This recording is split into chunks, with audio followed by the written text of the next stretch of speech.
public component of these hearings and give anyone who's interested in viewing an opportunity to watch. So that's going now. And the last thing I need to do is read through our hearing script. Basically just covers the procedure for the hearing. Then we'll jump right into the presentation of the applicant's case. This is the October 6, 2021 session of the zoning hearing examiner docket. My name is David Sturkey. I'm the zoning hearing examiner for the city of Cincinnati, and I'll preside over this hearing. The case before us today is case number ZH20210136. The purpose of this hearing is to allow applicants and opposing parties to testify and to offer and refute evidence and testimony. The hearing will follow the rules found in the zoning code and the supplemental rules of the zoning hearing examiner. All testimony and evidence that an applicant or any opposing party wishes to offer must be presented at this hearing, unless a party has submitted evidence or testimony in the form of writing prior to this hearing. The hearing will proceed as follows. The applicant, the applicant's attorney, or the applicant's agent will first present the applicant's case. If there were anyone here from the public, they would have an opportunity to present. They would have an opportunity to speak after the applicant has presented its case. I'll give our zoning plans examiner, Doug Owen, an opportunity to comment after the applicant has presented its case. In the event that any party testifies or offers argument in opposition to an application, the applicant shall have the opportunity to rebut that testimony and or argument offered in opposition. And then finally, the applicant will have an opportunity to make any closing statements. So I'll give each of you an opportunity, to the extent each of you wants to testify, an opportunity to speak at the hearing. I'll hear from Doug, and then you guys can follow up and make any closing statements, anything like that. Unless someone from the public joins us, in which case I'll give them an opportunity to speak as well. After all presentations have been made, I will close the hearing. Decisions may be expected within 2 weeks. I may limit or exclude any testimony that I deem irrelevant or outside the scope of the application being considered. I may interrupt any speaker to ask questions or to make any comments. I may also refuse to consider hearsay testimony or documents. That's generally evidence you want to introduce that consists of statements made by someone who's not present at this hearing. In the event of any technical difficulties or, or unforeseen circumstances with a video conferencing technology, we'll do our best to troubleshoot any of those issues on the fly. To the extent there's something that we can't fix or prevents us from meaningfully going forward with the hearing, I may continue or postpone this hearing. That'll be at my discretion. Okay, last thing I need to do is just swear everybody in. So if you intend on providing any testimony here today, if you want to make any comments, ask any questions, do anything other than just strictly observe this hearing, then you need to be sworn in. So if you could, if that's you, if you could take yourself off mute, raise your right hand. I need everyone to answer out loud. Do you solemnly swear the testimony you shall give will be the truth, the whole truth, and nothing but the truth? I do. I do. Okay, great. Thanks, everyone. All right, who's going to be taking the lead here for us on the presentation? I think I will. Okay, great. Mr. Clark, the floor is yours. Okay. Pop up the screen here. So we will run through the exhibits that we need back up here, that we submitted with our application here. Great. So the first exhibit is just an existing site plan of the property at 3136 Madison Road.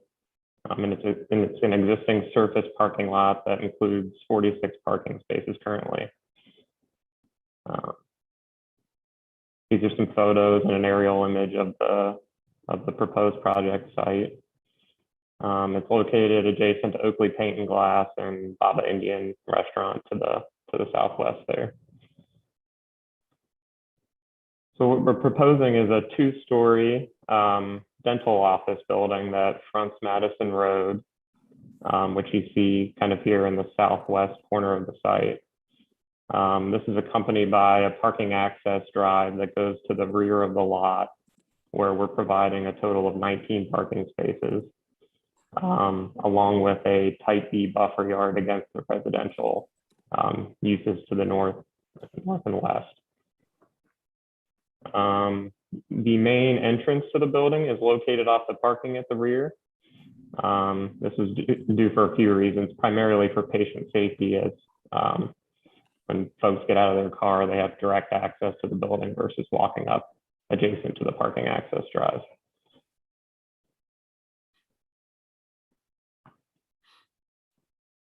The floor plans of the building, relatively straightforward. This is the rear entry that I just mentioned. Leads into a lobby space, and accompanied by all of the dental uses on the ground floor. The second floor contains mostly administrative functions, along with some employee kind of lounge spaces.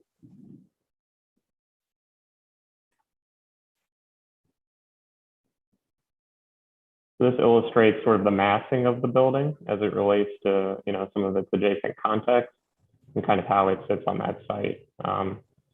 And similar to that site plan, the parking access drive leading back to the parking with the buffer yard at the rear. The two-story volume fronts Madison Road, which is kind of the neighborhood context, we feel. So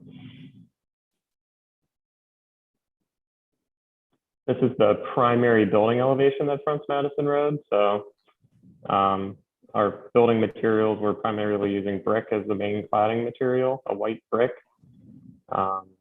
This is accompanied by a sort of cornice element that we're suggesting is clad in a metal panel, a black metal panel. The window openings are sort of proportioned similar to some of the historic buildings of Oakley, some of the more traditional buildings in Oakley. And same with the ground floor, sort of storefront glazing. We're providing a fairly significant amount of glazing at the ground level, which is consistent with the neighborhood.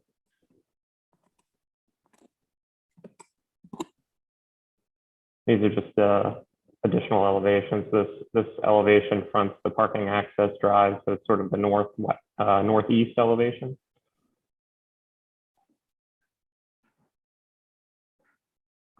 This is the elevation at the rear of the lot where the main entry is located off of the parking there. So you see the main entry doors there. And this elevation fronts the sort of Baba Indian to the southwest, which is just built to the lot line, thus the reason for no fenestration on this elevation. These are the elevations combined.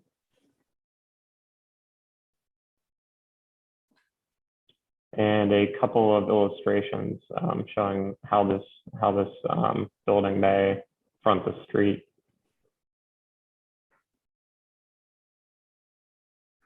I'm going to go back to I guess I can start here. So the relief that's being requested is for ground floor transparency. So being that we're less than 40 feet wide, we're required to have 80% transparency at the ground level. One of the relief items we're showing now, we have 70%, so a 10% reduction is what is being requested. And then back to the site plan. The zoning classification for the building, it requires 34 parking spaces where we're providing 19. So that is a numerical variance that we're requesting as well. And then this project also falls within the urban design overlay district in Oakley. So that is just kind of a third area of review. Okay. Bill, anything to add? I would add, David, that the numerical variance is really driven by the use of the building. Dr. Blomer's medical practice is the 19 spaces more than accommodate her staff on site at one point, as well as her patients who come in. Being a pediatric dental practice, it's more than often that one parent comes with multiple children. I can speak that as a children who go to her practice. So the idea is that her turn of a number of appointments per hour, that this parking lot will more than accommodate the most intense times of day. And so it gives us the ability to have the relief to be able to position the building as it is, lay it out with some generous walkways around it, and really help push the functions up towards Madison Road to continue that streetscape. That we know that the city and the neighborhood is very positive and excited about this and the enhancement it'll bring to the Madison Road corridor. I don't know, Dr. Blomer, you want to add anything about the details behind that? Oh, Bill, I think you got it there. Yeah. We're looking at about, on our busiest days, there's 9 staff and about 9 patients maximum per hour in and out. And so, yeah, if everyone came in separate cars, that would put us right at 18. And generally, like Bill said, there's normally one parent and multiple kids. So, yep. Thank you. You said usually about 9 patients per hour. So there's every half hour, there are 4 patients scheduled. So 4 at 8, 4 at 8:30, those are cleaning patients. And then every hour there's one like filling patient or extractions or something like that scheduled. So say from 8 to 9. So 8 come in on the half hour and 1 comes in on the hour. Okay, great. Thank you. All right, anything else, guys, before I give Doug an opportunity to chime in here?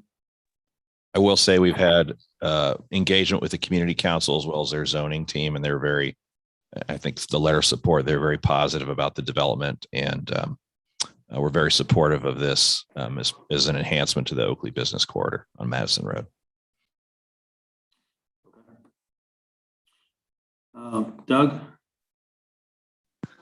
anything you'd like to add? No, I don't have a whole lot. I think it's pretty well summed up in the staff report, but I'd just reiterate that we do feel that this meets the requirements for the urban design overlay. It's an attractive building that fits within the massing and the scale and the style of the surrounding historic buildings in the district. So we feel that it does fit in place, and it also fills a vacant surface parking lot that's sort of one of the missing teeth in the district. So that's another benefit for this proposal. So that being said, we did have a couple conditions that I'd like to kind of just run through to make sure everybody's aware of. With the exam rooms being along Madison Road, I imagine there could be some concerns for privacy in those areas. So we would just want internal shades or blinds or something like that to be used rather than affixing anything to the actual window itself, so that transparency is maintained.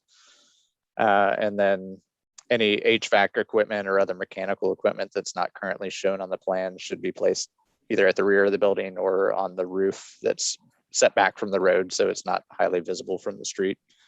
And then finally, I mentioned this during the initial review with Mr. Clark, that we would like to see some landscaping placed in that the little island at the end of the access drive right there where he has his cursor, just to help protect the vehicles, especially in that number 19 parking space, but also to help provide some additional screening when you're looking down the driveway. So that is a recommendation. We didn't include that as a required condition, but we would like to the design team to give that some serious consideration. So. Okay. Doug, could you tell me why the design does not meet the requirements of 1437? No, I mean, I feel that it does meet the guidelines that they're required to meet. Any new construction is required to go before the zoning hearing examiner. So, okay, so all new construction, regardless of what the zoning administrator determines on the application, must come in front of me. Right. Yeah. So, if this was an existing building where they're making smaller alterations to the building that we felt were in keeping with the urban design guidelines, then that could be approved at a staff level. But any new construction in an urban design has to go to the hearing regardless. Gotcha. So I'll send it back over to Mr. Clark and Ms. Blomer. The zoning staff has made a few recommendations that Doug just covered. Do you have any objections to those conditions being placed on approval? I wouldn't myself, Katie. No, none for me. Okay. All right. Let's see. Do you guys anticipate any adverse effects at all from this application?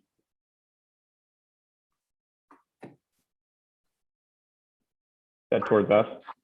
Yeah, sorry. Okay, no. No.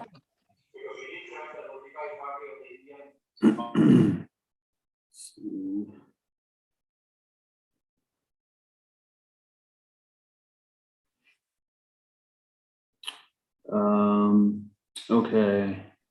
And how close is the rear parking lot to the nearest residential district? So we have a 15-foot buffer yard, which is what zoning requires. So these lots here and this parcel here are all within the residential district.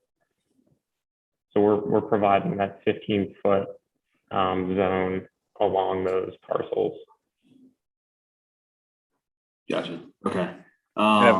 If I could add, David, that's another reason why they weren't able to provide more parking. You know, they were never going to get to the 34 spaces that were required based on the constraints of the lot, but they could have potentially gotten a few more parking spaces in the back if they would have requested a special exception to waive that buffer yard requirements. But we felt that it was in the best interest of those residential properties to the rear to have that buffer yard in place rather than providing an extra few parking spots.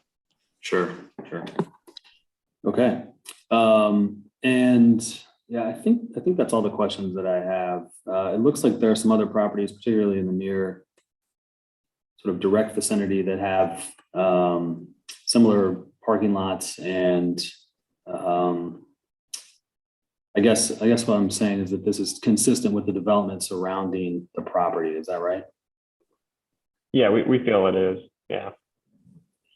Okay. All right. So that's all the questions I have. Anything else you all would like to offer in closing or otherwise before we adjourn here today? No, just David, the city staff, Doug and his team have been very helpful and positive through the process. And so we appreciate all your guys' support and guidance. And then the community council has been really, really positive to work with as well. So we're excited about it. We think it'll be a great add to that part of the city. Great. Thanks, guys. So I think we'll leave it at that. Did you want to add something, Ms. Blower? Nope, I was just gonna say thank you. Okay. So I'm going to approve this, guys. I need to formalize that in a written decision. That usually takes a couple weeks. As soon as I finish that, I will put it into a PDF and email it to everybody who's in the hearing today.